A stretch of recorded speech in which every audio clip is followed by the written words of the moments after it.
আসন্ন লোকসভা নির্বাচনে গোটা দেশ জুড়ে আমরা নির্বাচনে অংশগ্রহণ করছি। আমাদের এই রাজ্য পশ্চিমবাংলায় আমরা আপাতত 6টা কেন্দ্রে প্রার্থী দিচ্ছি। তার মধ্যে একটি জঙ্গিপুর লোকসভা। এই জঙ্গিপুর লোকসভা কেন্দ্রে আমাদের দল মোহাম্মদ শাহাবুদ্দিনকে প্রার্থী হিসাবে নির্বাচন করেছে। সেই প্রার্থীর আজকে আনুষ্ঠানিকভাবে ঘোষণা করার জন্য আমরা আজকের এই জনসভা ডেকেছিলাম।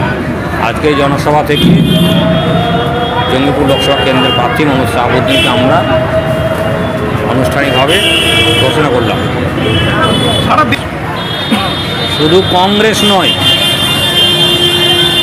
এসডিপিআই বাদ দিয়ে এই দেশের সমস্ত রাজনৈতিক দল মুসলিমদের এবং দলিত মানুষদের, তপশিলি উপজাতি এবং ওবিসি এদের বিষয়ে তারা একই ধারণা পোষণ করে যে এদেরকে কিছুতেই উপর দিকে উঠতে দেওয়া হবে না, এদের উন্নয়ন করা হবে না, এদের নানানভাবে কৌশল করে পিছিয়ে রাখতে হবে।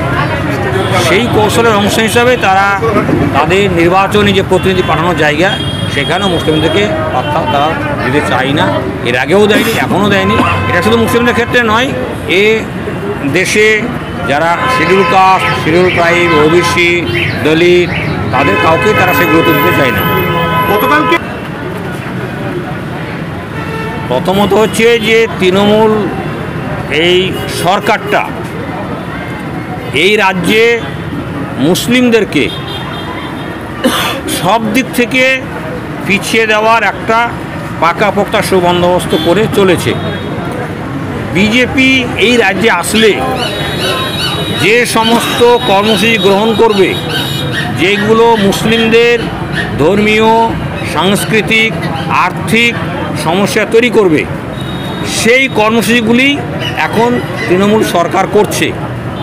ফলে তৃণমূল সরকার কখনোই চাইবে না যে মুসলিমদের তারা প্রতিদিন পাঠাতে।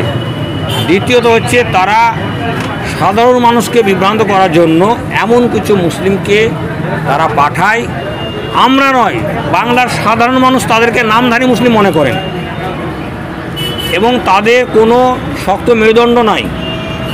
তারা লেখাপড়া জানে না, তাদের সাথে সমাজের কোনো সম্পর্ক নেই। যাদের বিরুদ্ধে এলাকার সমস্ত মানুষের নানান রকমের দুর্নীতির অভিযোগ আছে, এই সমস্ত মানুষগুলোকে নিয়ে গিয়ে তারা দেখায়। প্রথমত সেই সিটগুলো তারা দেয় তৃণমূল, যেখানে তারা পাস করতে না পারে। ফেল করলে বলবে আমি তো তোমাকে দিয়েছিলাম, তোমাদেরকে দিয়েছিলাম, তোমরা পাস করতে পারলে না। আর যদি কোনো কারণে পাস করে যায় তাহলে তাদেরকে সেই মাছি হাঁকানোর মতন কোনো একটা কর্মসূচি দিয়ে রেখে দেয়। ফলে তৃণমূলের কাছ থেকে বাংলার মুসলমান এর থেকে বেশি কিছু আশা করে না।